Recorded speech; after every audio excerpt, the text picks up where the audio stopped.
Welcome everybody. Thank you so much for your time and coming. Our topic of discussion today, as you guys know, is the great disconnect, redefining human connections in a digital era. I just wanted to ask a couple of questions to you guys just to set the stage and want to understand where you guys living situations are. Does any one of you currently or have lived in apartment buildings or condo buildings ever in your life? You can raise your hands if you have. Awesome. So how many of you know more than 2 or 3 of your neighbors or are friends with 2 or 3 of your neighbors? You can raise your hand. About half. This is actually majority. The stat is less than 20% of Canadians know more than 3 of their neighbors by even first name basis. So that's kind of the majority of what Canadians feel, whoever is living in multi-housing, family housing. So to set the stage, I would love to play a video made by Hangeh. He is based out of Ontario and he had the privilege of working in this very field of social isolation, and he had the privilege of interviewing some of the world's very renowned subjects in this matter. So we'll play a little sneak peek just to set the stage, and once we have done that, then we'll start our discussion. So Joe, if you can please play the video. The more we get together, together, the more we get together, the happier we'll be. Together, the more we get together, the happier we'll be. The happier we'll be. The happier we'll be. The happier we'll be. We have, in North America particularly, exalted personal independence to an almost godlike state. There is no higher value than independence. There is no higher value. There is no higher almost godlike state to an almost godlike state. Societies have become more individualistic, and people have been more concerned with themselves. People now entertain themselves alone, work alone, are more fragmented, more atomized. I think it's difficult to become part of a community when you don't really know the role that you want to play. You can feel lonely in a crowd of people. You can have lots of Facebook friends and still feel incredibly lonely. Social isolation is the medical equivalent of smoking 15 cigarettes a day. It has the same impact on health as diabetes.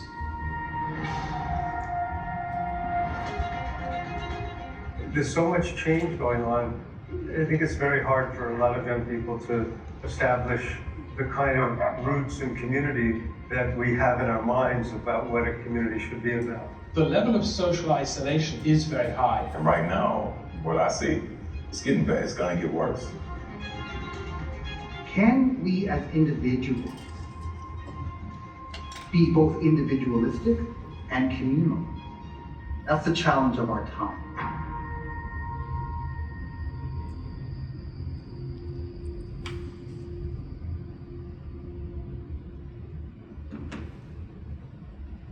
Awesome.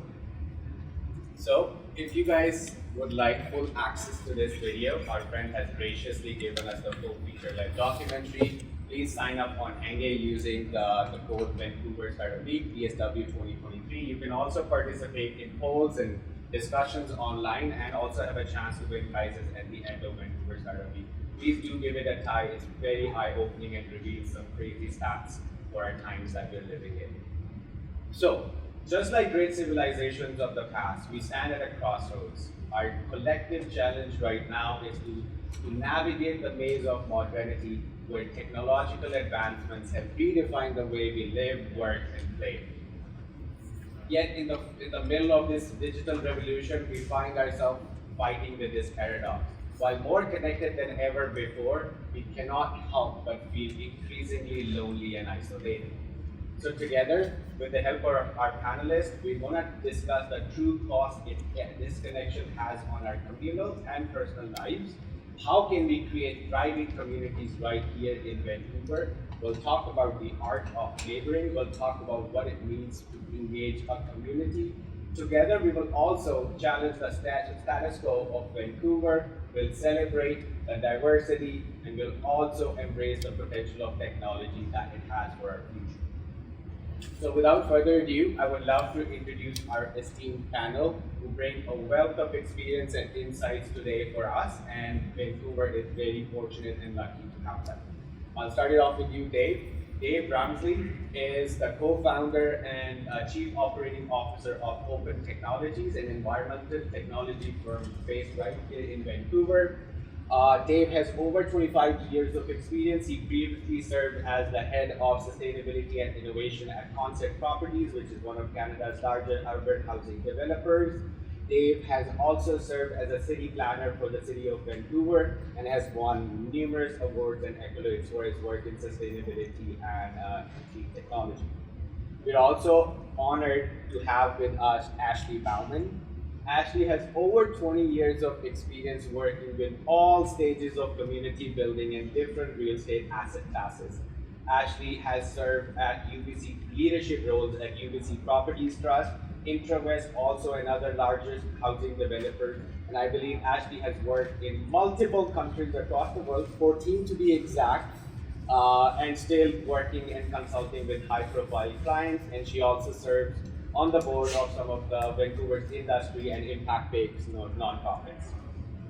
We're also grateful to have with us Healy Thurwell. Healy is a community-focused advisor at CBRE, the largest real estate brokerage in Canada. She also serves at VEF, Vancouver Entrepreneurs Forum, which is Vancouver's largest community of entrepreneurs and investors right here in Vancouver, where she leads the initiatives that drive the tech ecosystem in Vancouver. Healy has a passion for nurturing communities and creating collaborative spaces right here in Vancouver. Last but not the least, we also have with us Saif. Saif was born in Pakistan, graduated from McGill, started his early career in finance, and then has held multiple investment roles at Manulife, Ontario Teachers Pension Plan, where he focused across North American real estate. Saif has also a passion of creating communities, and he founded Hangeh with his childhood best friends to tackle this very problem of social isolation. So it's a pleasure to have you all. Thank you so much for being here.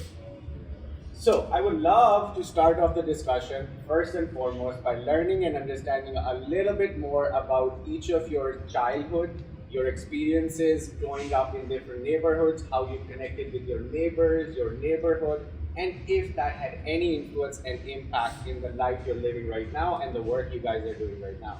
Dave, I would love to open it up with you if you want to start and kick us off.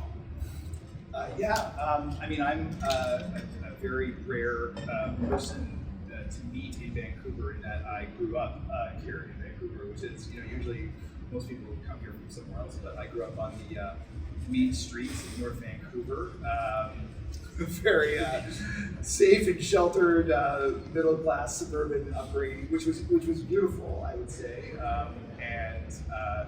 But I would say what I took away from that is growing up, in a smaller community, Deep Cove, on the North Shore. I kind of always thought I was gonna grow up and move away. I kind of had this thought that I was gonna. I went to university in the UK, worked for a couple of years in London, and then worked in Scotland for a bit, and then just never thought I was going to come back and end up here in Vancouver. But coming back and connecting with family, sometimes with friends, you do realize that the more so the lifestyle here, we'll talk about this a little bit later, is part of what you have, right? I think living in a large city like London, I think I was one of 5 people who were running around Hyde Park at that time. Nobody ran in London when I was there. And then you come back here, it was can't go around not run into people on the street all over. Yeah. So I maybe that's a little bit of nurture as well too. I would have sort of remember. So but I think that was a big part of that. Yeah. I think there was also I think it's something about the sort of big the natural environment. That was kind of what sort of bumped out. In terms of my professional experience in community, I think I grew up also sort of through environmental not-for-profits and sort of the environmental sustainability event, and then kind of came to the community development, social planning side just even between people I met or in the environment. Yeah. So that's, Was there a particular reason that made you want to come back to Vancouver, or? Is it cliche if I say it was a girl? Yeah. And also the opportunity at the time to work on the Olympics. Oh, awesome! Cool. Awesome. How about you, Healy? Did you grow up in Vancouver? I did not. And before I kind of jump into my story, it's okay. Yeah, absolutely. Just by a quick show of hands, how many of you grew up here in Vancouver? So maybe a quarter. Yeah. And then, Actually not bad. Yeah. And then how many of you grew up in Canada? And then how many people here are overseas? Grew up in Norway? Yeah. Okay. That's two questions. It's kind of neat. Yeah, just keep that in mind. So I grew up in Victoria, so if you've not been there before, it's Overseas. overseas. Yeah, super close, but an island community, super small town vibe. And growing up in Victoria, it was such a great place to grow up in such a small, supportive community. It was really a gift to grow up there. Getting off school, you run around. Literally, my parents would be like, "Come home at dark," and you played with your neighbors and kids. My parents, they're next door neighbors. They've lived in their house for the last 25 years, and their next door neighbors have been the same neighbors for the last 20 years. We know them all by name. We know their whole families. Definitely a community where you say hi to everybody in the street. We had an open door policy in my house. My dad works in hospitality, so my whole childhood was working in hotels, and I was always come home from school, and at any given day, any neighbor was there. My mom's best friend to this day was our next door neighbor. Oh wow! And so definitely came from a background of community and neighborhood friendliness. Yeah. So yeah, it was a huge culture shock. We moved here for work, and moved to a city where I got in the elevator in my building here, and how are you? And people just look at me and they just look me down. They're like, "Oh, there's happening." So it was a shock, right? But I think it was a gift that bringing that into the city. I'm super passionate about building community. I'm super aware of how hard it is to make friends here. So it's become a big part of my ethos and my business and also in my personal life. Bringing people in, connecting them, making them feel welcome. That's awesome. That's amazing, dude. Ashley, how about you? Well, I grew up in Toronto, so a little bit different. And when people meet me here, they're like, "Oh, where in Toronto are you from? Oakville, Mississauga?" I'm like, "No, that's actually not Toronto." It's like saying Good Meadows or the surrounding areas in Metro. So I grew up in downtown Toronto. And how many people have been to downtown Toronto? No, fairly well. Okay. So I grew up in an area that's kind of uptown called Forest Hill, which, if you guys know Castlevoma, this area was Upper Canada, and the water used to come right to the castle. That's why the castle was built there. So this area was kind of the protected area, but behind the castle, and it was a wonderful place to grow up. It is a bubble within a big city, I'd say. Everyone knew each other in our neighborhood, and I'm dating myself, but I'm 46, and we had landlines, and we had one and 4 kids in my house. So when you made a plan to go meet one of your friends, you got on your bike and you made sure you were there, or you're running this down. And I think Toronto brings, and I'll get to why I'm here in a moment, but what Toronto brings, I think we can learn from, is they don't have natural beauty. And so they have to create places. And you have to create places that are revitalized places and distillery districts and so on and so forth for people to connect. Because we are not going out hiking. There is nowhere to hike.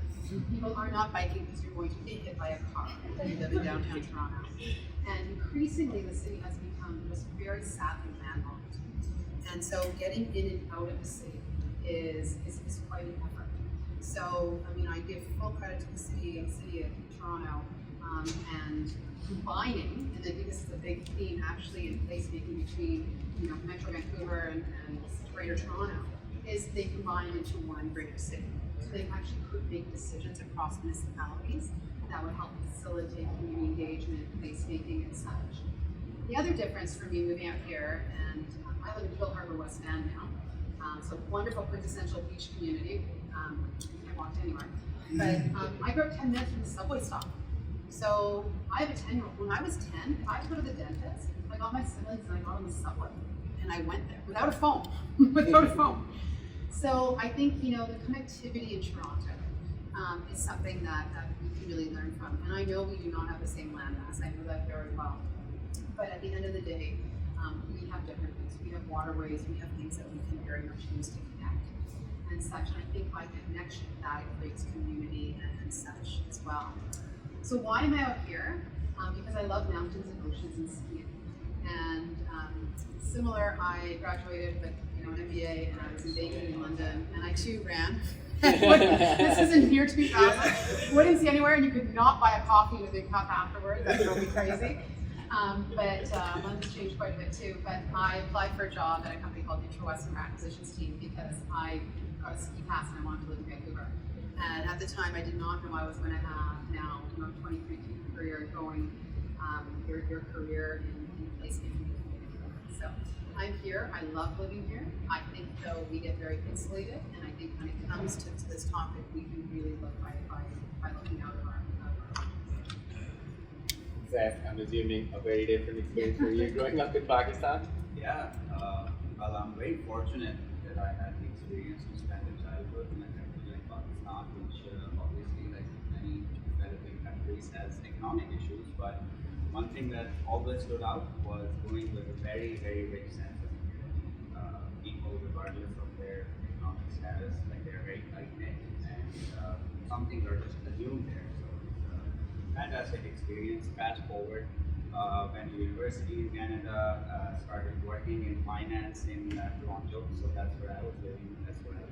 And I was looking at real estate from an investment case point of view, so that's how I kind of learned a lot about the sector.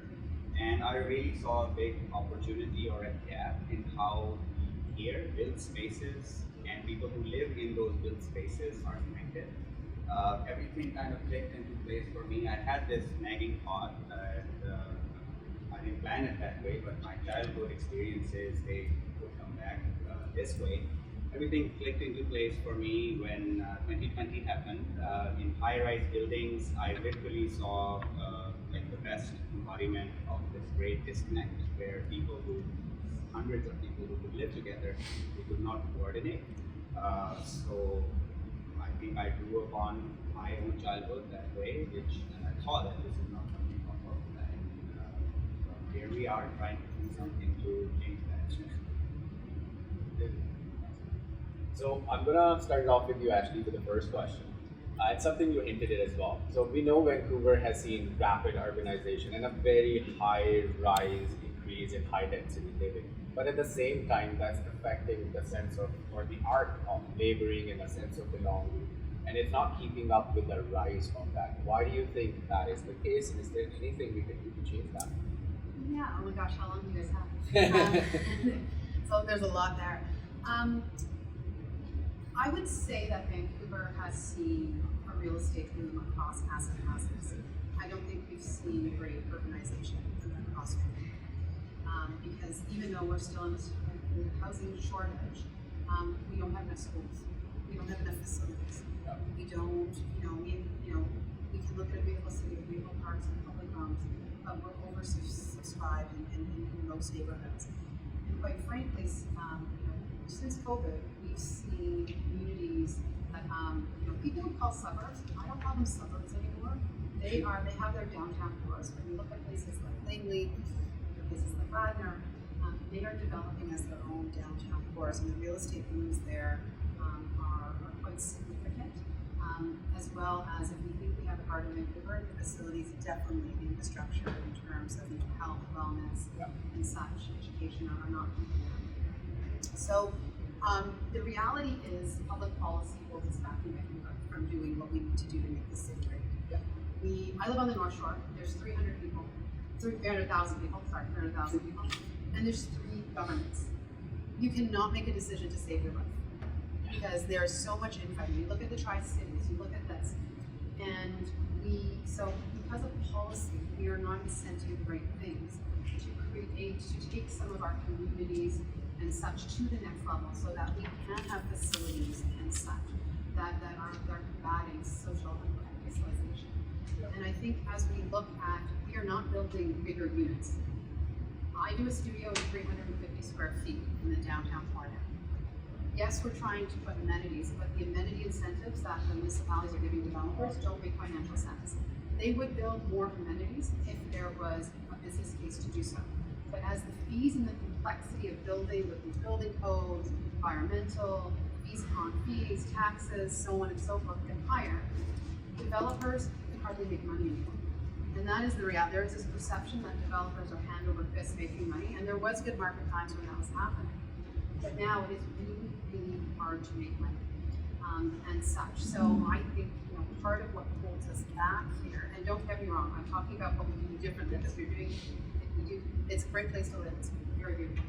But what is holding us back is municipalities not incenting the private sector to deliver in a way that we can really create these communities. So I think we do really have to look at public-private partnership. I do, on a positive note, see municipalities that have just done an amazing job lately, and two just to point out is one is the city of North Van. The city of North Van, they're almost not out. I have a lot of respect for him as a politician. He knew what needed to be done, and he rezoned. He acquired. The shipyards development was an amazing act of urban revitalization that incented developers to build around and such. Portland is doing a huge revitalization plan through their civic views from Terry Fox Square to Lee Square. They're incenting developers. The brand new community center that rivals any community center I've ever seen, and huge. So we do see there's some really good cases in municipalities that are doing that. Unfortunately, look at Surrey City Centre. Building after building of residential, and there's hardly even a coffee shop in Surrey City Centre. So people transit in and out, and they don't connect. They don't connect, and such. So I think as we feel more pain around this, and sometimes we were talking about this earlier, sometimes we need to feel pain to have improvement, and for people to feel that they need change. But as we have no more pain around this, unfortunately, things get worse before they get better. I feel we are going to see more partnerships driven, and I hope that municipalities are going to start to incent some of the facilities, gathering places. Public art's a huge part of that. Safety plans that will combat this issue that we do have in municipalities. It's very interesting you mentioned Fort Coquitlam. Yeah. For that very reason, I moved there with my family, and I've never seen more fuller parks and more fuller It's facilities amazing what's than in happening there. Fort Coquitlam. And I have a couple of projects if anyone's interested. Time and money they've been spending there to create those connections, that It's amazing. opportunities for those connections to happen. So Dave, on a similar note, I'm very curious, like as your experience when you worked as a city planner or in your experience with open technologies as well, and given that Vancouver's neighborhoods vary drastically in terms of socioeconomic status, cultural background, or even built environment, what sort of reimagination we can do for housing policies or even urban design to create more opportunities for those connections to happen? Yeah, I think just to kind of build on what was said earlier, like I agree that there is this real dynamic tension, right? So we have some of the most expensive property prices in the world, right? And there's real pressure that when you're a developer to drive the efficiency of that property, as high as possible, right? So when we talk about efficiencies as a developer, you want to minimize the amount of circulation space. You're trying to maximize the amount of residential that you're building per square foot. That's something to sell. What it seems like, what the research seems to be telling us, is that actually what you kind of need is this kind of a conflict with communities, right? So things like wider hallways, or places to kind of like mill about next to the elevator, or stairways where people can run into each other. High quality amenities like gyms are kind of coming back in a big way in buildings, but also even co-working spaces, I think, in buildings are sort of like, it seems to be big. But so there is this tension between, okay, well, if we want to create more community in our buildings, we have to kind of create that space, which is seen as inefficient, but it's kind of like, it's really those spaces, like you remember those spaces in between that really knit us together. And I think that writ large as a community, we kind of run into the same sort of problems, right? So, and I think that there's a couple of things there too. I think that one of the transformations we saw under the pandemic was that our ability to use our parks, and people who just wanted to get out of their small 500 square foot unit and have some outdoor space and be cooped up all day. I think, we've never seen our parks busier, right? Relaxation of alcohol consumption and that kind of thing in parks has also been, I think, a good move. And I think, Vancouver being, I think we're probably at that point where we need to mature past sort of just, we've got great leafy green parks and natural assets. And this is starting to happen. We probably need to start to build some of those urban spaces that are hardscape parks where you can program into things like farmers markets or pop markets or even just events where where I think that collaboration or collision. So I think that I think where that goes badly is places like Leggett Square, which you probably don't know where it is, but it's it's an urban plaza halfway between the Athletes Village and Granville Island that no one goes to because it's got no good retail and no programming, right? Yeah, exactly. I just think these places need to only not only be built, but I think we'll talk about later. I think there's also programming to that.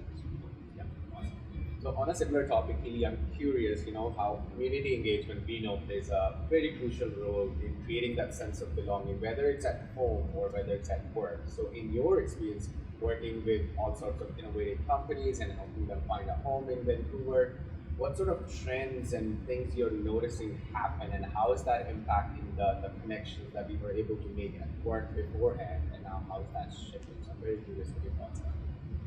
Yeah, that's a good question. I think, well, especially with working in commercial real estate, seeing the way that people use space has changed a lot since the pandemic. And there's this kind of, not a myth, but there's this concept that a lot of clients, a lot of friends ask me, what's happening with work from home? We're all working from home still, and the true answer is, people have moved to a more hybrid model. There's a lot more flexibility that employers have to provide, but all of the research is showing that people don't really inherently want to work at their desk, whether they have kids at home or their dog, or they just don't want to be alone. We're social creatures, we're like bees. We're not, it's nice to have the flexibility when you're not feeling well, or if you want to do focused work, if you're a developer. Yeah, it makes sense, but almost all of my clients didn't get rid of their office space, they changed the way that they do. So, people are having spaces that are built around collaboration. It's a huge trend in changing office space, so it's more, it almost reflects home more. So a lot, instead of having a traditional boardroom with power 20 chairs and formal meetings, we're seeing a lot of tech companies and also other companies who are moving more to lounge furniture. They want soft seating. They want spaces that feel like a living room where people can genuinely connect. And then they're really encouraging, a lot of the leading companies are hosting amazing events. And they're, driving teams to come in because they want to connect, because they want to meet their colleagues, have a social day. We're also seeing a shift away from, especially in tech, but also in commercial real estate. We used to have a lot of events that were focused around drinking. I think when I first came into the business, everything was, cocktail social this. Now we're seeing a lot more health initiatives. We're seeing people connect and actually do sports and other types of things, connecting and getting outside, doing mindfulness and meditation classes. So I think we're changing the programming on one, that's kind of one. Two, creating spaces that are more facilitative and more conducive to people actually connecting as opposed to formal spaces. And then giving people the flexibility to choose kind of where they want to house-pollinate. But yeah, a huge part is programming. And that's why I'm so passionate at EF that we do events for the season where we bring people in who want that after COVID. They want to come and actually talk to people. And with one of my partners, we built a place called Tribe where people come who will connect, and we do everything from concert series to mindfulness classes, and that's what people are craving right now. It's feel better. Just like,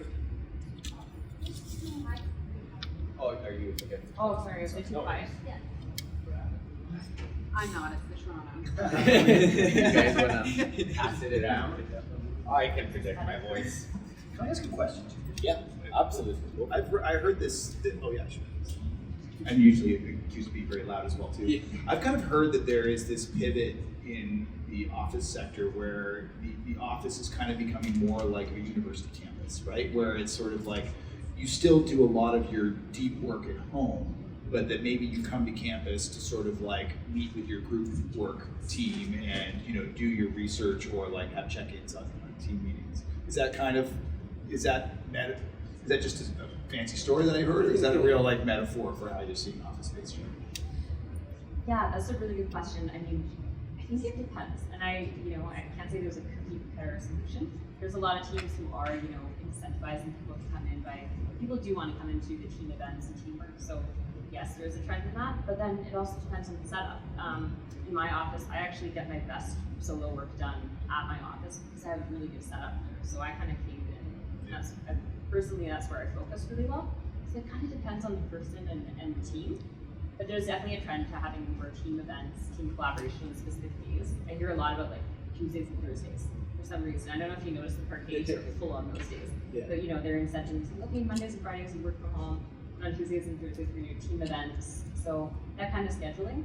A lot of my clients and a lot of CEOs are asking like, how do I get my team back without forcing them?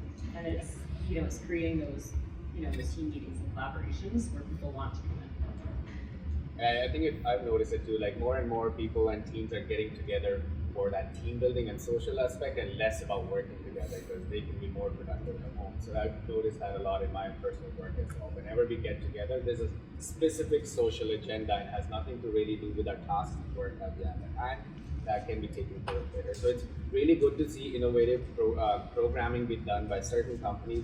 HR is completely changed since work from home, remote culture happened. Their priorities are completely different from what they had before pre-pandemic. So sticking with the topic of pandemic, I'm very curious and I'd love to hear from you, Seth. How has the pandemic, further exacerbated this problem of social isolation, and what you think we can do to, come out of it or come up with innovative solutions that prepare us better for such times of crisis if it were to happen again? Sure. So I think it's part of a larger persisting trend, which really had started kicking up since 2010s. High correlation with social media use and how it has increased in people's lives. So this year, there have been some landmark reports that have come out. So US Surgeon General, last month, they issued a report where they considered social isolation and loneliness as a healthcare epidemic. And they're not alone. So G7 countries, including Canada, UK, fun fact, UK has this government position called a Minister of Loneliness. I don't know what they do yet, but I hope they're doing exactly what they're supposed to. But the reason there is such an alarmism or an urgency behind this is, according to all these research and reports, is because of what the second order effects of this are. So this isolation and urban loneliness is one of the highest predictors or correlated with bad healthcare outcomes for communities, crime and safety. And more importantly, there is very, very alarming data coming out on addiction and mental health issues that directly grow out of people being disconnected in their living spaces. So I don't think this is something that the pandemic kind of caused. It already existed. Now it's very hard to ignore because everyone had the chance, unfortunately, to feel it in a very visceral way on how you as a person would operate under those circumstances.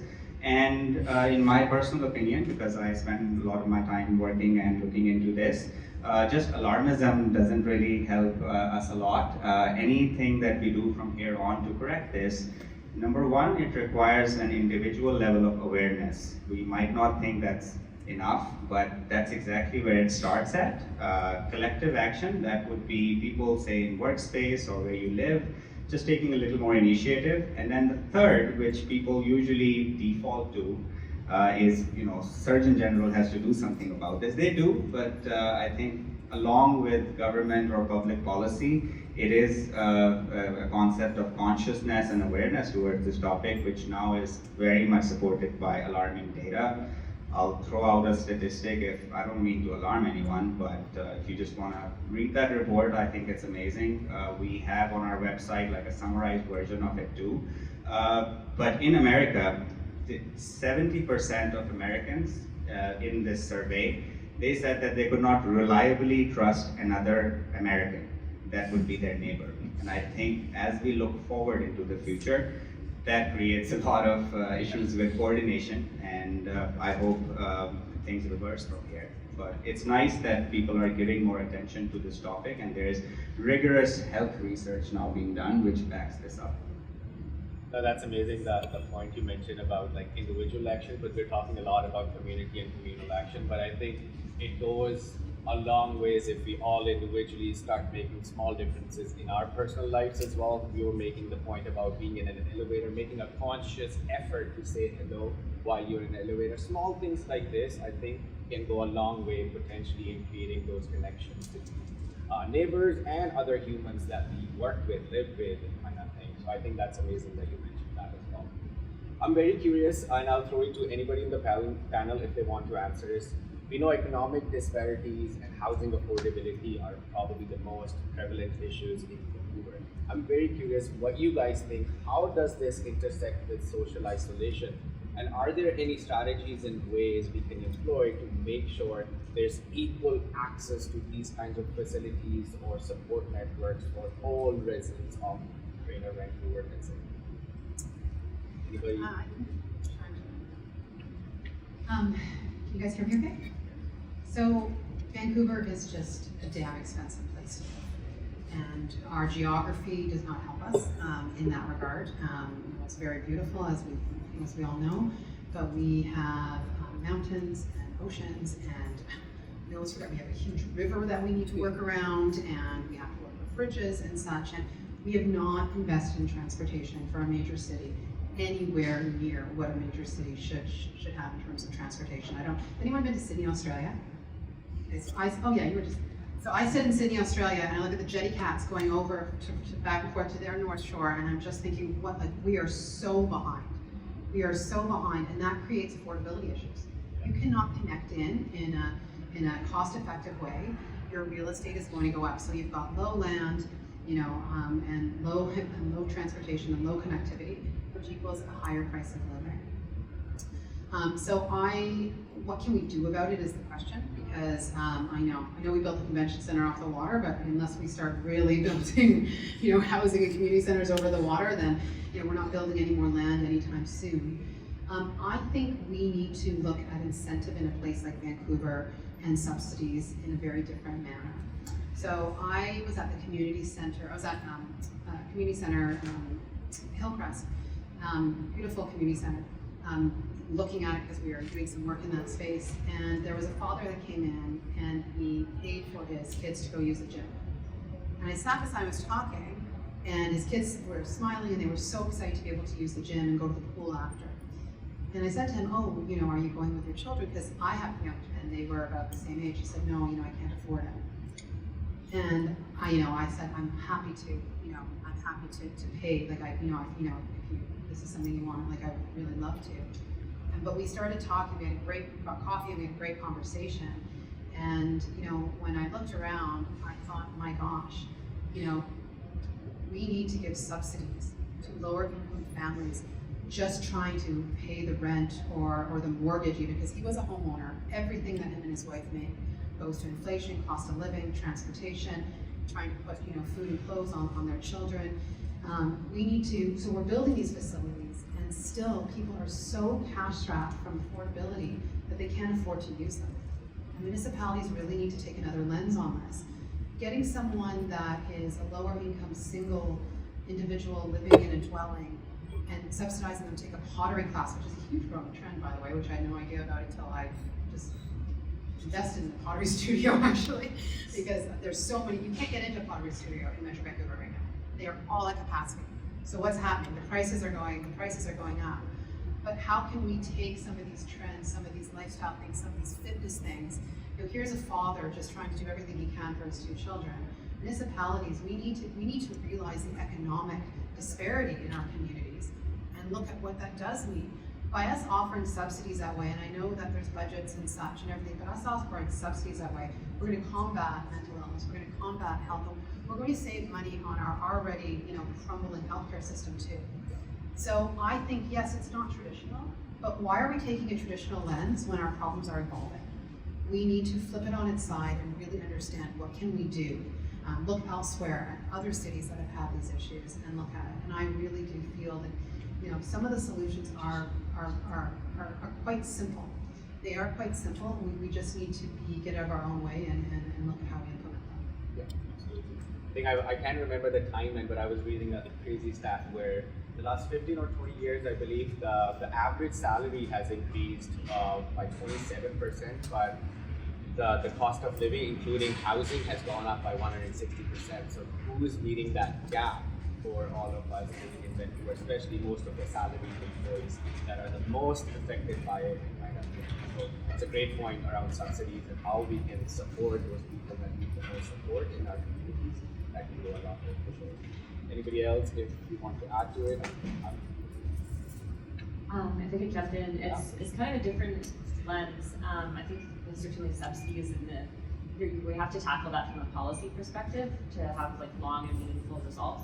But I'm just thinking back, to community. Like, how do we engage across different communities? How do we come together and meet people from different communities? And my reflection was is two things, two events I've gone to in the last couple of years. And one was last weekend, actually in Stanley Park at Malcolm Bowl, going to a concert series. And coming out and actually going in person and being around hundreds of people who were all giving you high fives, and it was the best vibe I've ever felt. It felt like I was back on the island, and I thought, that, or even last year the concert series and the programming outdoors in West End. I lived in West End for Pride Parade.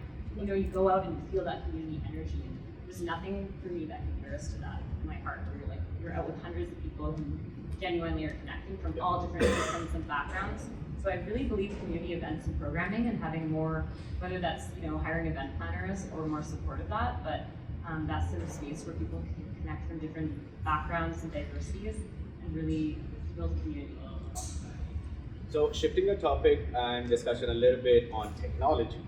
So we know technology isn't going anywhere, and it's very interesting because we're talking about technology, and technology has had a role in both causing this problem of social isolation that we're talking about, and at the same time, we also know the potential and power technology holds for our future to create those authentic connections even, and also create thriving communities. So Dave, I'm very curious in your work with open technologies and using technology, data, and all sorts of innovative ways, what do you see the future of emerging technologies such as artificial intelligence and even smart city solutions in creating those, vibrant, thriving communities right here in Vancouver? Great, great question. Well, I think from a technology perspective, I think we're at a very kind of interesting inflection point in about how we've kind of built the internet and how we use it, right? So I think that if you're in an internet company that is based on ads-based media, that the bottom has dropped out of that market essentially, right? Like, so you're seeing, like regular advertisers who are used to, buy space on CBC or NBC. They're not doing it anymore. They're moving to, the internet, and Instagram and Twitter, and I'd say that my Instagram feed, and I use Instagram because I'm old, is more populated now with ads and pushed and paid for content than it is actually with the people that I'm supposed to be connected to.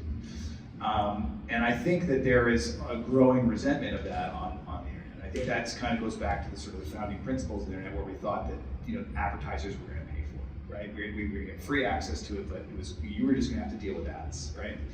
And I think that now more and more the opportunity is, I think people are waking up to the value of subscription models, right? Where I think that, if I could just pay more but not have to see, even a nominal amount, but just to be able to not have to be littered with ads all the time, or be worried or creeped out that, my phone is listening to me and therefore selling me a new bike pump just because I mentioned that I got a flat tire on my way to work the other day. I think that people are probably more, I think there's a tremendous receptivity to subscription-based models that we haven't seen before.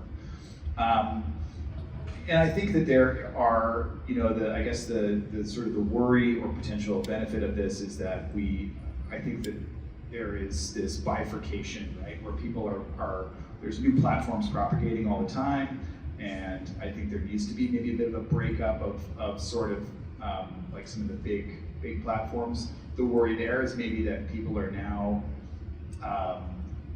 rather than being pushed together in a work context where you have to deal with people who aren't like you as much, and then finding that, what we call that cross-cutting social capital. So all the things where like you and I may not agree on, maybe on political views or what have you, but I know that you're a good person because we work together all the time, you're reliable, and I think you have funny jokes. So I think the problem with the internet is it allows us to sort us, and it's really tribalized us, right? So now I only deal with people who reinforce my worldview, laugh at my jokes, and share my political opinions. So I think something that's unique, and I don't want to just be a blatant ad for Hangeh and what you guys are doing, but I think there's this real opportunity for place-based digital applications that break us out of sort of like our very narrow, weird interest silos where like, I'm talking to other people that aren't just, in sustainability, enjoy cooking, and are fanatical about bicycles, right? And so like I could stand to meet more people who aren't that, right? So I think that hopefully that's the trends. Yeah, awesome.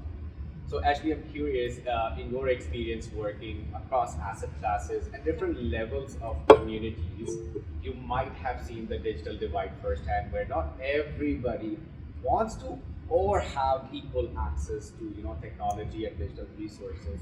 So what's the future look like where we have this divide where some people like it, some people don't, but that's happening regardless. So what does that future look like?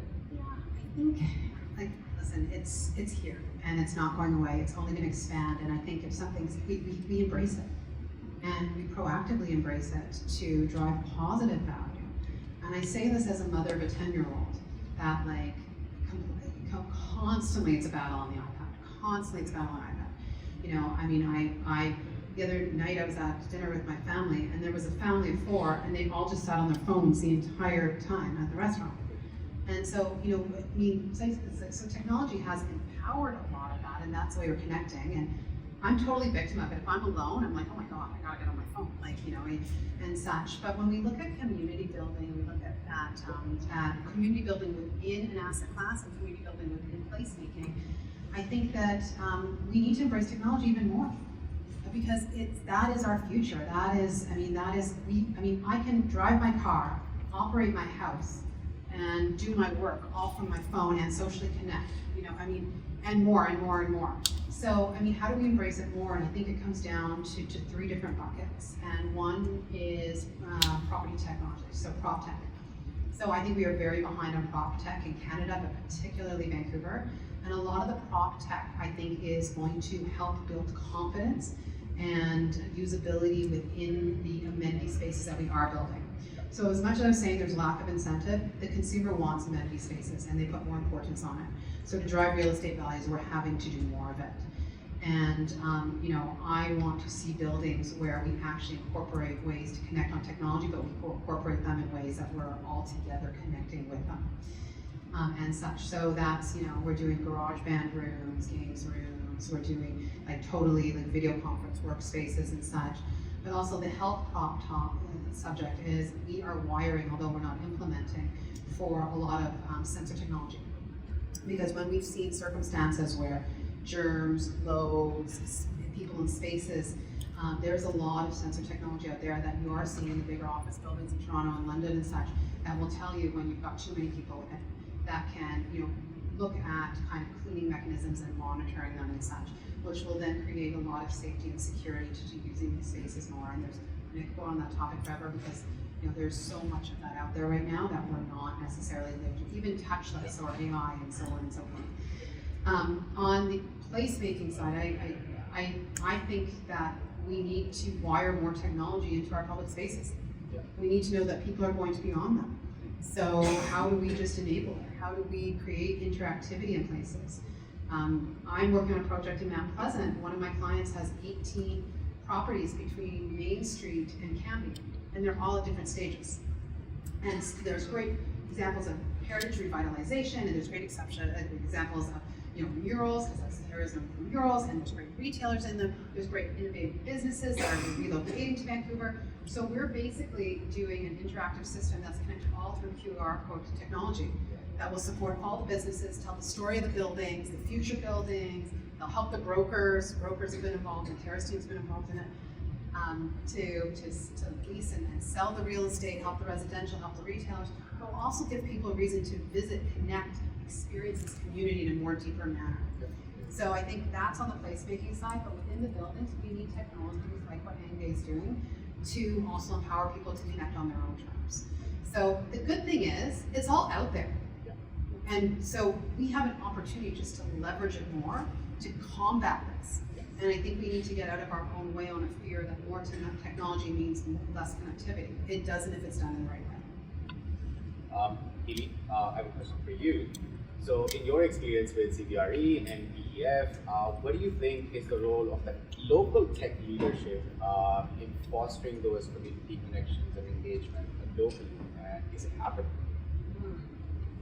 Yeah, I think, that's definitely the ambition of a lot of these local groups and organizations, is to get people connecting in person in a real and meaningful way. And I think, yeah, to kind of build on the previous conversation, like, it's interesting, like, it's a two-pronged approach where you have to have, like, the tech to get out there and to market things. And I mean, on the VEF side, for example, if we have, upcoming events, or even for the CBRE, when whether we're promoting an event or even marketing a space that's coming to market, I post something on LinkedIn, and within a couple hours, sometimes you get 5,000 views, and you get people engaging and commenting or coming out to events that you would have never heard about 10 years ago. So it's really cool to access. I think tech plays into that in a really important way. But then, yeah, it's like half of the battle. It's great to connect and use those platforms to drive traffic to in-person events. And I think that's what you guys are really doing well with your app, is building a platform that allows people to connect, easily on their phone, but then in person to connect. And when we use technology in that way, that's really powerful. And then I think it's building the spaces where people, then it's having the space where we bring people together and connect and collaborate on things they enjoy, and then bring that back in. And I think, I promised I would talk about the metaverse, but everybody thought that there's a lot of powerful stuff there, but the metaverse isn't the same as connecting in person. And I think that's what's really cool about your app, is you're encouraging people to connect with your building so they can meet in real person. Awesome. I think on the same topic, Seth, I want to turn the focus to you, and I would love to hear from you. As we are talking about, technology has the potential to revolutionize the way we collect, the way we connect and collaborate with each other. So, Seth, what are some of the most innovative solutions or ideas out there, or we can implement to build that resilient communities right here in Vancouver? Well, I think there's massive potential in economic coordination within local communities. For example, if you just look at a building where 300 people live, their economic footprint is massive. So there's about $12 million of, that's like average across cities in Canada, $12 million in disposable income and spending, about $5-6 million in household items that are in an apartment building, but none of that is mobilized on a local basis. And many reasons for that, including the fact that people don't talk to each other. But the reason I am really excited about this use case is it's just like co-ops. I mean, co-ops, everyone knows about them, they've existed for more than modern history knows. And the reason people come together is to coordinate in economic ways to get more efficiency. So I don't see any reason why technology, I think, is the best enabler of coordination of large amounts of people in a local area. And I do not see any reason why there can't be co-ops that apartment residents form with each other. We are already seeing, for example, on Hangeh, people bulk buying groceries. So if you could buy with your neighbors, much better terms, you don't need a Costco membership. Other than that, shared mobility, it's already here. People are sharing everything down to their cars and bikes with each other in the same apartment building. But aside from this futuristic view, I think technology has the potential to enable very simple things too. So, for example, knowing your neighbors, what I find very meaningful is we have seen cases of neighbors in the same building who previously did not know each other, but now they do yoga together. They meditate, and they have found that support each other's wellness journey. and it's as simple as knowing each other. And my view towards use of technology in people's personal lives is not to substitute human connection, is only as far as it enables it, and it makes the job of coordinating things easier. So I'm equally bullish on both. I think large-scale coordination, huge opportunity in that, but also really, really simple things of removing any barriers between going knocking at someone's door and asking what they're like. I mean, I'm sure if you statistically look at it, if 300 people live around you, you're as cool as you, and chances are there's many friendships to be made. So I think technology, rather than building the future, it can kind of bring the past to us, and that's exactly how people have made communities for thousands of years, and I hope we can keep doing that. Awesome. I think well put, like the way you said it, like technology is not a substitute for human connection, it's an enabler of human connection. So I think I really resonate with that statement as well.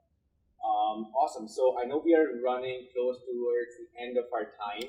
I have one question that I'm sure all of you will be very interested in knowing the answers for.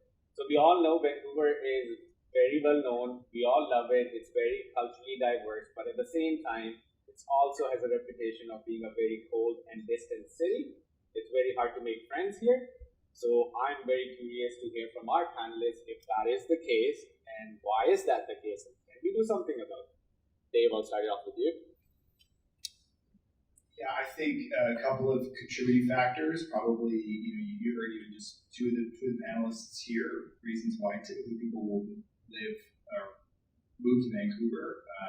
One would be economic opportunity or a job, right? And there is this definite mythos of that young person striking out on their own, moving to the big city and getting a job. But what the downside of that is that you're typically moving away from the community of all your friends and family and moving to a new location where you're not staying. And we don't ever really talk about the downside of that, but that is, we had a bit of a loneliness problem before related to that. And I think Vancouver exacerbates that. Because we're also a global migration destination. I think the second one is, the second reason why people move here is lifestyle. So, typically, and those lifestyles are typically personal lifestyles where you're in the 90s it used to be rollerblading. Now it's cycling and skiing and those kind of things. So we're not kind of built around like Winnipeg, like curling or joining your hockey team or whatever it is, right? So I think that contributes to it. I think the other thing that sort of, and this is just a personal theory, not necessarily backed by data, but that's never stopped me from sharing a deeply held opinion before, is Vancouver has a dive bar problem, right? We have no good, low quality, cheap rent, terrible places to go to, right? Like everything has been redeveloped and is, if you find I'm not talking necessarily a dive bar, but like a dive diner or a dive restaurant or a dive taco place. Those places are, low threshold places where you can spend time and not get hassled out the door, right? And I think that, finding a place to play pool or listen to a band in Vancouver is not inexpensive. And I think that's, if you're to embrace some parts of urban living, that's a place for some of those. Yes.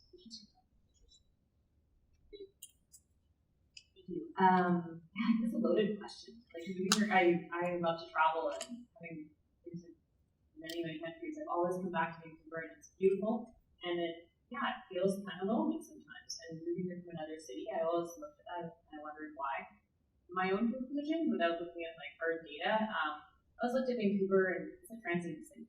Like you mentioned, you grew up here, but most of us in the panel didn't. And I think inherently humans, we look to connect with people that we feel similar with. And I think definitely in the past few generations, people are increasingly antisocial, but maybe more shy. We're growing up in generations where this generation of kids grew up on their phones. They don't have, they're not flexing that muscle and that confidence to go up and introduce themselves to someone else. So there's societal problems and there's also structural problems. But I think when you look around, it's easy to say, oh, I don't fit in here. I don't feel, you can feel lonely in a room full of 200 people. And I think there's structural things we can do, like create policy and spaces to invite collaboration collaboration, but then on a personal level, taking that risk. And I think that's, I was brought up in that family, like I mentioned, where our door was always open, inviting neighbors over. And when I moved to the city, I knew one person. And now, I know thousands. And it's because every time I'm in an elevator, I put myself out there. And so my challenge for everyone here today is today, go up to somebody that you haven't met before, someone, and just say, hey, how's your day going? Whether it's in the elevator or at the grocery store, you don't have to like give them a high five, and just, I do that every day, and I've met some amazing people in the city, but it sometimes just takes that courage to make that first move. I think everybody did that a little bit more, be friendlier place. And then the second part is I think kind of are like the no fun city. And I think we're making some nice moves in the right direction with policy. I think, your point earlier, like, bringing liquor into public spaces. We won't have a glass of wine at the beach. Huge. But I was at that concert last week in Stanley Park, and right at 10 o'clock, curfew. And everybody had to shut down for the concert, and everybody had to leave. And I looked at my watch, and it was like still sunny outside. Yes, 10 o'clock is still light outside. It was light outside. There's no apartment buildings nearby. It's not the noise issue. It was wonderful music. But, you're kind of like, this is kind of no fun city. Where are all these hundreds of people going to go? So I think, I was thinking maybe we could create a petition to kind of push some of these regulations and rules. Could be part of it as well. Yeah, that's a good point. Yeah. Actually, I'm curious. I'm very lucky. I consider myself so blessed to have so many great friends and family here, my husband's family. My husband said something very interesting. He's born and raised on North Shore as well. And he said something interesting after we dated for a couple of years. He said, when we go out in Vancouver, we only talk to the people that we went out with. When we go out in Toronto, we meet everyone else in the restaurant and this and that and everything. And I do think it's just a mindset thing. I do think, similar to your comments, I think when I moved here, I swear people were like, who's the lonely girl? Because she keeps talking to everyone and everything. And I think, what we can do is we can get out of our own way. We have a thirst for knowledge to really get to know someone and what they're about. And such. I think that's what we can all shoot the dial as from a human point of view. But I think the reality of Vancouver is twofold, as we've spoken about, is an unaffordable city to live in. So people don't necessarily have the disposable income to engage, right? Everyone is just watching that bottom line. And yes, I think we need more dive bars and such. And I think alcohol on beaches and such, and empowering some of those alternatives are fantastic. We also have horrible weather. And for the beautiful couple weeks we've had here, but for the most part, we don't have transit connectivity, and it rains and it's dark. And so it's not very motivating when it's dark at 4 to say, I'm going to go do that spin. I swear, I'm just getting home half the time. So I think, quite frankly, what we need to do is, I've done a lot of work in winter cities, and there's basically organizations and courses you can take on winter cities and how you empower winter cities to have connectivity. We need to look at what that means in a rainy city and look at what we can really do. Because I really do think weather is a huge barrier to us connecting, and that creates that loneliness, because when you're hovering under your umbrella at a bus stop, it's just, you're just, it's not that engaging, right? So I bet you, and I've never looked into it, I probably should have before this, but I bet you there are a lot of reports and such, because, there's other cities dealing with these weather challenges and such, and what do they do? So I do think that we are moving the dial in some cases. We just, again, to my previous comment, we need to just look at things differently. So we just keep looking at things the same way, we're just going to go around and around the same circle. There's a new business idea, how to have fun in rainy cities. Yeah. Sure, there's a niche for that in the world. So, yeah, I do think Vancouver has that problem for sure.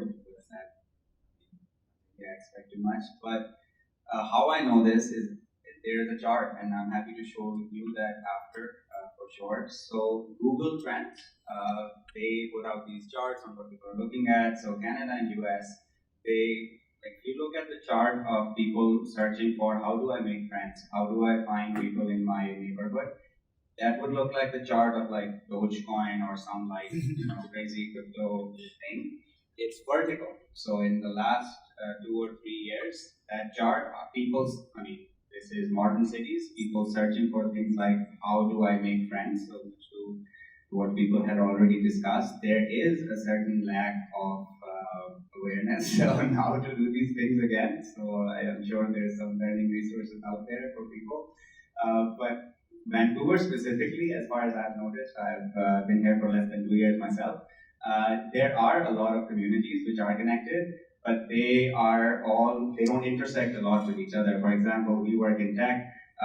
There is a lot of well-connected folks in tech. You can kind of find your own tribe, but there is very little of that tribe that intersects. So much to Dave's point, a lot of communities are self-selected or sorted by people with exactly the same opinions and interests, which is why real communities are different, because you don't choose who your 100 neighbors are, they just are there. It's your job to make sure you cooperate with them somewhere in the future. So I think that's a big thing, and I've noticed it myself as well. I live in the West End, which is probably one of the most beautiful neighborhoods I've lived in. But as long as that disconnectedness in real community, like where you live, takes place, it's hard to find 100 neighbors with the same interests as you, so chances are people will be different. It's a personal, I guess, endeavor for people to try and change this. Awesome. So I know we're very close towards the end. I want to have some time for you guys to ask questions to our panel as well.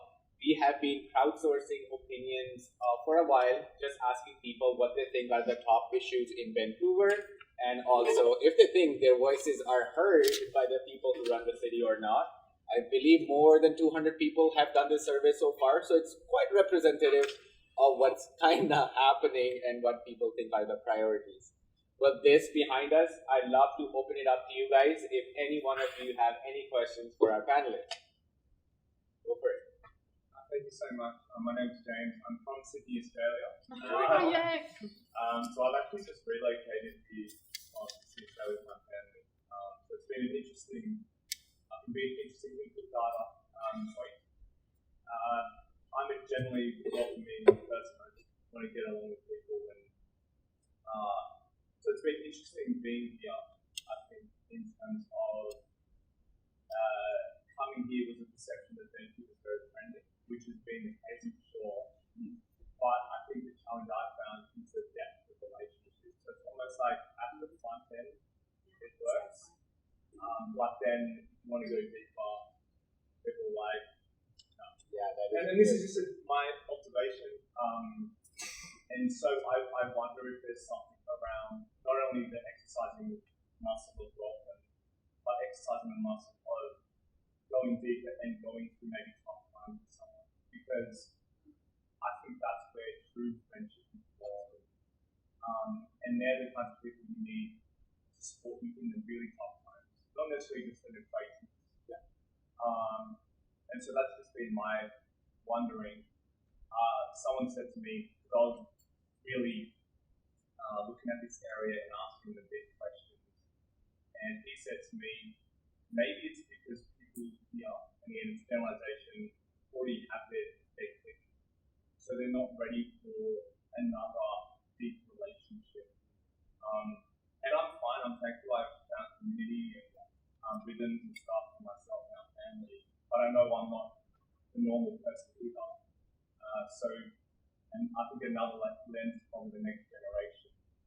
As I was saying, I have 2 young kids, but like you mentioned that, like just on the iPad, they don't learn that muscle, and they also may fill up like you mentioned, the echo chamber of if someone doesn't agree with me, I just fire them. And so you don't learn really the diversity and being able to go through that tough time. So anyway, I'm just kind of putting it in there as just kind of to add to the discussion, but also to see what maybe thoughts are. I'd just add something quickly there, because I think we have representative data, like apartment residents, how they interact with each other. Very much to your point, I think it's a Canadian. It might be like a national hobby, like not to have deeper relationships here, but I'm just kidding. But like people are very polite. I think the society enjoys a reputation for being very polite. Like they can be amazing at small talk. But even in apartment buildings, what we have seen stand out is people coalescing around their interests. So there's a shared interest, like a running group. So people form self-selected groups by hobbies. Even board games, like where could start off as board games, but that's where friendships can form. But generally, people don't really prefer. There's not a huge appetite for socializing for the sake of socializing. So I think there is a bit of an overload as you look at gatherings and things and sort, that there is a surface level socialization, but that really doesn't hit the nerve that people really want to with real friendships and community. But one of the ways out, in my opinion, would be to really start from an interest-based perspective. So even for kids, like sports and things like that, they have been very well received in that sense, that they are starting off with something like learning a language, learning math together and things like that, which leads them to, I think doing math together is also adversity, that you share with someone, so it can lead to good relationships. But I totally agree with you. So lots of great points, and I've done a lot of work in Sydney. It's one of my favorite cities. But I think the point of that people, if you have to go through those hard times and you can just disconnect, just unfriend them, turn off Zoom so you don't have to deal with them, whatever the case may be, is a reason we really need to move the dial on getting people back into the offices. Because that is going to be taught as the behavior. I don't have to deal with you because you're not in front of me. When you sit in a boardroom, you have to deal with the people. You have to read their mannerisms, you have to deal with them, you have to work through it. You can't just say, oh, my camera's not working today. So, or, Wi-Fi is unstable or whatever the case may be. So I think it's a reason that we really need to look, and there were great points around the future of office, right? We need to look at these offices they need to live like hotels. An office needs to be like a hotel now. And there has to be a reason to bring people in, because I think if not, we are going to just create a culture of people that can just disconnect and don't ever have to work through the hard stuff and get to the other side of it, which does create that deeper connection. Yeah, I think I just want to add one more thing too as well. I think education models, and they go a long way as well. I was fortunate to go to a very innovative liberal arts private university where we sat around a round table, all students, and the maximum class size was 20. And to her point, we were all put in small groups. We didn't have exams. There was no memorizing of anything. It was all group work. We had to work with all personalities that you will never ever work with, but we were forced to work with that. So I think education has a lot to do with that as well in the future, and how it's going to innovate and change, and not have those traditional, lecture halls where everybody's just speaking kind of thing. So education will have a huge impact. Is that Quest? Yes. So I lived in Squamish, grew up in North End, lived in Japan for 5 years, and been in international education for 2 years. So I've seen a lot of different cities, things like that. Vancouver is tricky for a few reasons. I think it was back in the mid-90s that at one point more than half of the people in their homes spoke a different language than English. I lived in East Van before moving up to Squamish. Squamish was sort of like, for me, North Van in the 70s and 80s. It was still very small, very like-minded. Before I moved, when I was living in East Van, I said that my street was too multicultural. We didn't interact. I lived beside a Chinese family that didn't speak English very well. They lived beside a Vietnamese family, and there was a single lady beside her. And so nobody interacted except for me and the Malaysian dude across the street, because we would take care of our gardens. So we interacted because we were out. So part of the problem, when people do immigrate to a place, they look for their connections. Right? And so it's trying to find like-minded people that can get together and support one another. And without, being a cosmopolitan city with people from all over the world, it's difficult because of those, because so many people who move to Vancouver, they don't have those roots that they've grown up here, and that they have family here, and they have friends here that they've known for 25 years. They live beside each other. So, I think we get a bit of a bad rap that we're a no-fun city and that it's hard to meet people here. We're a different city. We're an outdoor city. We're leisurely minded. So we're doing things like, we're on the ocean in a kayak, we're hiking a mountain, we're biking. These aren't like group congregating activities. When you're in Toronto, you can't go out in the winter time. You go to places. You go to museums or You join clubs and do things like that. Vancouver's a little bit different, so I think we get a bit of a bad rap for being not friendly and no fun. It's more that we're doing smaller activities, smaller group activities, individual activities, more so than a lot of other places around the world. So, you know, I think that people need to look differently at what Vancouver is and pursue your own passions. Join that board game group every Thursday night, right? Join a cycling club. Join some kind of an activity that you're interested in, and you'll find like-minded people. So to just sit back and expect people to come to you and then complain about Vancouver not being fun, well, I think the problem lies with the individual, and look at the mindset differently, right? So Vancouver is different. We've all moved here because of that. We live here because it's different, it's special. But to compare us to other cities around the world, yeah, it's different. There is no main highway that goes through Vancouver. That was a decision that was made years ago, right, to keep the downtown core beautiful, right? But it comes with other issues. So I think we see Vancouver different. Add any other questions? I wonder how much of it is also a communication medium, because it used to be when I was growing up as a teenager, we would talk on the phone for hours, right? Yeah. Now you have to make an appointment to call somebody, otherwise they get shocked. The younger generation, if they get a call, they're shocked. Why am I getting a call? Why am I not getting a text message? Like, Yeah. They literally don't have these skills. Great. And I'm like texting my niece, like, we don't talk anymore. Yeah. It's so weird, right? Yeah. You know, I think that's a huge one actually. Like the younger generation that I work with, if I call them, they think they're in trouble. Yeah, Like, absolutely. why is she calling me? And I'm like, no, because I don't have time to type it all out. I'm old, like, you know, I'm just gonna call, and it's easier to talk through it and such. But I think it is just moving the dial on some of these behaviors to connect. And I agree with you. We can't. No place is the same, right? Yeah. But I think we have an increasing problem, and the stats show that.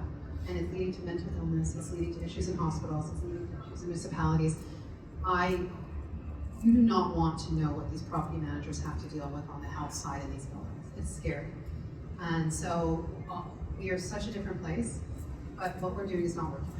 So we need to get out of our own way and move the dial on it, because it's not going to get any better. And one of the most interesting things that I see around that is in this. If you had told me that affordability would be a lesser issue than sense of belonging or crime and safety in our city, I mean, as a developer, I would have said absolutely not, looking at the numbers and escalation of real estate prices and what's been happening on, you know, just disparity and inflation and everything. But, you know, that is huge. That's something we really need to focus on. I'll open it up for one more question. If we get a question. Or even share your experience. Yeah, or it doesn't need to be a question. I'd love to hear thoughts. Yeah, please. Let's say we build spaces where promote human interaction, and we add programs to facilitate that action, and also technology. Would that be enough, or we need to add some cultural change component in the education to really leverage all that infrastructure? Oh, well, I can probably just share quick my own perspective. So I do think it's a cultural problem as well, because I belong to a very different culture, and I think one thing which is lost on cities which are very diverse is they don't really use like the good parts of culture that people who are immigrating here are using. So I know so many friends that are from Asia, and their default is to live with a very well-connected community. But when they come here, they don't take that initiative, because they think now they are the ones who have to assimilate in like this way of life, and I think it gets in their way a lot. So definitely it's a cultural shift, and in my opinion, what it might also need is for people who have grown up here, or like who see big city life as it is, to recognize that something is wrong first. So a lot of these numbers, the reason they catch people by a surprise and they get shocked and all these things, it's not meant to elicit a reaction which is so negative. It's supposed to just like the first step to solving any problem, in my opinion, is to acknowledge that it exists. So culturally, definitely, I think where I'm from, people would be shocked to see 700 people and none of them know more than 3. So I completely agree with you. It is culture, but it's hard to move the dial on culture without incentivizing people to do these things. So maybe that's where technology, build spaces, placemaking, all these things could help. But eventually, I think it's up to us. To close on, well, not necessarily to close, but on my side to close on, one thing is, I think to build on what you mentioned before about this hotel concept in spaces, there's kind of 2 things that came to mind. One, it's a huge trend that we're seeing right now with commercial landlords who are really looking to activate buildings downtown. And it's just something interesting for you to even know if if you're not coming into your office downtown right now. Like Oxford Properties, for example, is one of their buildings in Hudson Pacific. Yeah, they're doing huge activations. So like Fentel Center, they just built this huge area outside where there's an outdoor beer garden. They're bringing in food trucks. They're having they brought a winter concert series. They're also bringing in like a lot more outdoor seating to bring people in. You don't have to be a tenant from those buildings to go use those facilities. In Oxford's building, they're featuring different artists every day. Come to NFP Tower, every day they have a different live music artist. So I think those types of activations are important to bring people out. But then on the other side, it's that courage piece that we kind of touched on, and that is that mindset. But I think, what I've heard a lot of from the audience and from our panel today is, there's this barrier. People, we're a transient city and we're from all these different places. But I really think it's important. I think there's beauty in that. And I think that Vancouver and big Canada, we're a new country and we're a mosaic. We're not, one-dimensional, and we're not we're all from the same background. I think there's immense potential in that. It's just, breaking out of, okay, I came from Victoria or wherever, and I'm going to stay with people like me. I like to get out there and think, okay, wow, what can I learn from someone who was born in Pakistan or Greece? And we see that in our food really well, with the fusions. But can we do that socially? So that's my hope. Yeah, I'll share one last story as well, and Dave, you can go first.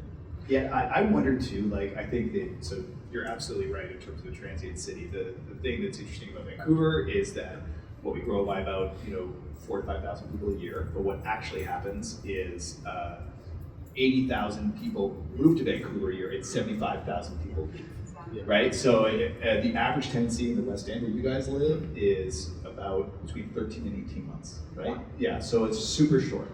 I think learning how to become a big city where we talk to each other is just something we're going to have to learn how to do. I think Vancouver, in terms of victim for own success on real estate prices and affordability, I also think we're kind of like that hot person at the party who is like, yeah, you come over and talk to me, but people come over and talk to me all the time, and I think Vancouver is like, yeah, people come and go, whatever, there'll be another you, and I think culturally we're like that, right? Whereas I was just in Minneapolis, Minnesota, and everyone talks to you because they're like, wow, you came here, that's really interesting. Either you're lost or that's awesome you're here, and I also think, New York is kind of like, oh, well, we're all kind of stuck here, so we got to talk to each other. So, I think that we got to learn how to become a bigger city.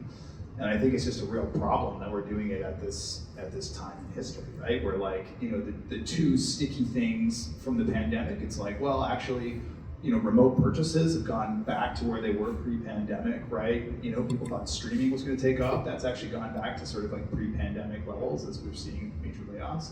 The 2 things that are sticking from the pandemic are remote work and spending more of your social time online, right? And so I think those are the 2 cultural forces. And again, with us being that snobby person at the party, I think are the things we've got to look at. I just want to share one story actually, because Seth kind of reminded me of that, how he mentioned that so many people immigrate here and they bring so many amazing cultural values with them, but they sort of an expectation they cannot kind of live by those values when they move here, and they have to adopt the culture that is here and then live by that. Maybe a great example of that too. My parents were visiting me, it was late at night, I think we ran out of salt or something, and I'm like, well, it's the shops are closed, I cannot get anything. It's like, why are you thinking of shop? That's what my mom was saying. Why don't you ask your neighbor for salt? I'm sure they have. It never even occurred to me that is an option, whereas that's how I grew up my entire life, where we just realized on our neighbors for small things. They never went to a shop to get salt or sugar or a little bit of milk or whatever it was. That's how I grew up, but completely lost track of that when I moved here and started my life with my family. So that brought it back to, we gotta take actions individually ourselves, bring back those cultural values that actually creates communities, and start enforcing and living by those in Vancouver as well. And I think that might help as well. I just have a last question, sorry. Absolutely. Do you guys think remote work is here to stay? Yes, Or do you think? I do. I listen, there's benefits of it too, right? I think if anything though, anything we do, any good thing we do too much becomes a fault, right? So I'm like, where is the good hybrid in it? And that's what I think we're figuring out. And what we need to do for that is also really look at the places we work, the way we connect into work, and so on and so forth. I think right now where we're dancing is a world where people their world revolved around the office, where they worked out, where they shopped, where they did their errands, the people they saw, where they went for lunch, and then we were all stuck in our homes. So everyone worked to move that whole cycle of life there. And now a lot of people are trying to balance two cycles of life and trying to figure it out.